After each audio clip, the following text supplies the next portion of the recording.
guys, come on in. I'm Jam Chan Kua and we're here today at a BGC showroom and we're going to unbox their new sofa set of 2-seater, 1-seater and a new lounge chair. Let's go!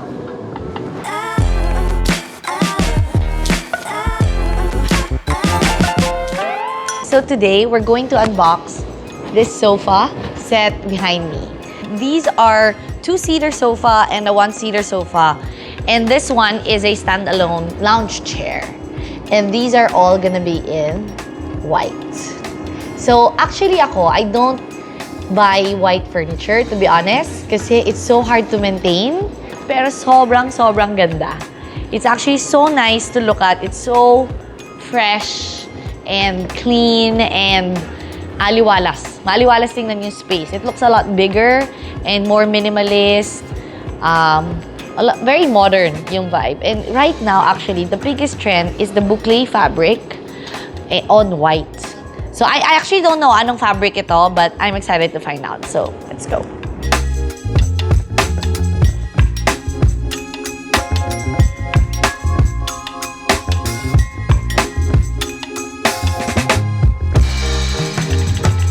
So lounge chairs are really nice if you have a big space because it can help fill that void na parang, it's so nice.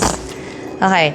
And then it can help fill that, kunwari, di ba, you know, like old school style furniture, 3-seater, 2-seater, 1-seater, ganon. Ngayon, hindi na kasi uso yun eh. So we usually do like for condos, mix and match na. That's what I experience with interior designers. They mix and match like 2-seater and then a lounge chair with the side table. So for example, may magko-coffee on the side or reading a magazine or a book. You can use the lounge chair.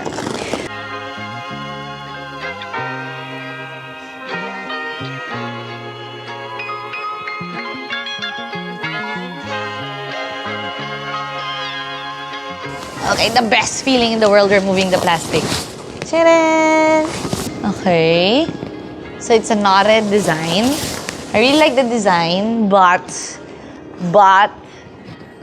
first hand pa lang, like, I can see this extra fabric here. And I get OC with that. I don't know bakit siya. Baka it's because galing lang siya sa box, kaya kailangan pa siyang yan, kind of. The fabric is 100% polyester fabric. Solid wood for the inner frame, high-density foam with fabric cover. The leg is ash wood. There. So it's not that heavy, actually. But here's the design. I like this knotted design though, like kunwari from the back. Kasi normally like a lounge chair would have to be facing the sofa set, so. And then maybe we can have like a side table here. So it's an accent piece. Okay, it's comfortable. A little bit medyo awkward here. Pangit naman if we put a pillow. But it is an accent piece. So it's meant to, you know, highlight like a certain design or a certain fabric. Sometimes you can actually put this with a white sofa, like colored. So it's a pop of color siya.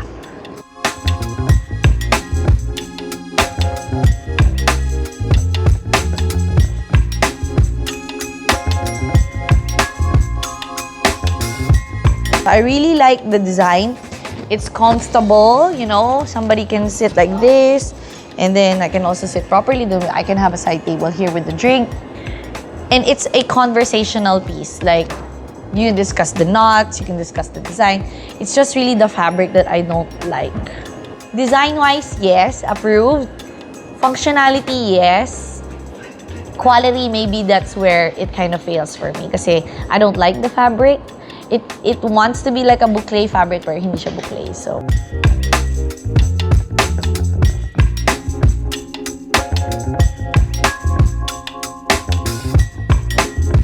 Let's move on the sofa. So ito, it's big. So this sofa is a 2-seater sofa. So different measurements for different brands, ha. Like sometimes a 2-seater of a European brand is so much bigger than a 2-seater of an American brand. Ooh, okay. This fabric is so much better. Ito yung magandang fabric na parang boucle. I think an original boucle fabric would cost so much. As in, like, mahal. So these are just like boucle looking. It's not really a boucle. It's a big trend now.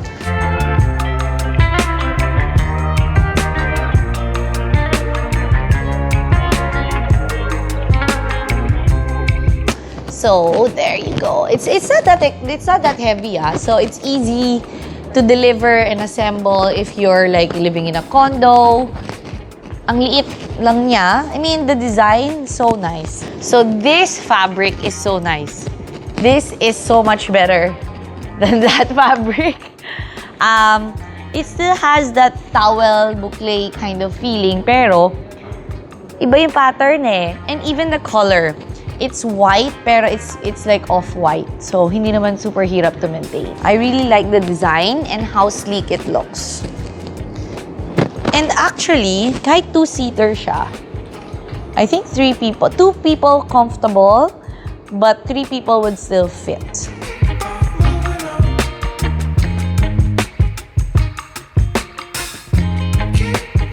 So, this is Zahara in white color.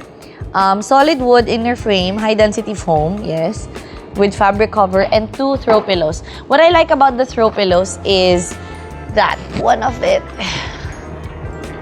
has a zipper. So you can actually clean the throw pillow. Pero the other one, wala. The 2-seater, okay, it goes with the set with the 1-seater. For 2-seater and the 1-seater, it's 102,000. So, super sulit, actually. That's super sulit for this kind of quality. And the foam is really comfortable. It's not that hard. It's not that soft, so it's good for support. And the armchair is very comfortable, you know. And if you have a coffee table or you have a side table, sakto lang yung height niya. So 102,000 with the 1-seater is, I think, such a steal. So design, check. Quality, check. Functionality, check. And value for prices check. So this whole set of Zahara is jam approved.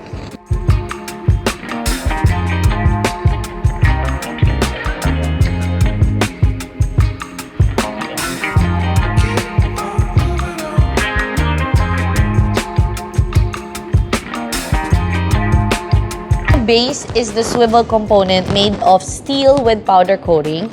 The fabric is the same with the 1-seater. And it's just super duper perfect. Like, super sulit talaga. 102,000 for a 2-seater couch with 1-seater na swivel. It's so comfy.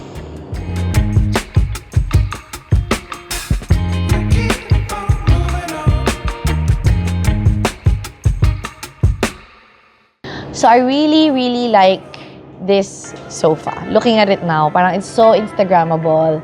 Like, if you have friends over, it's so nice to take a photo here with the nice lighting. Maybe like a plant here or a tree.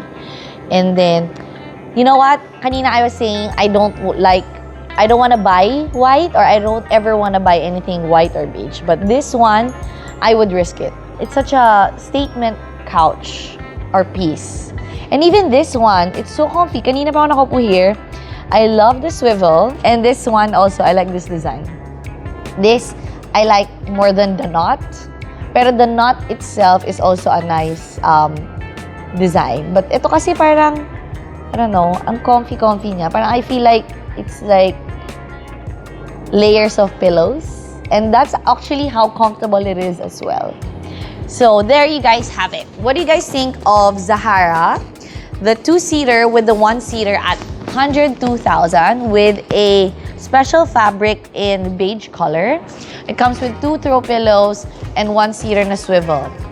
I honestly think it's super good value, functional, quality, and versatility. It's perfect. And then, what about Zaina? Or not, with the fabric that I don't like. But you might like it. What do you guys think for 55,000? Would you buy it or not? Can you share down below so I can also read your comments and what you guys think about it? These are the sofas that we have unboxed today.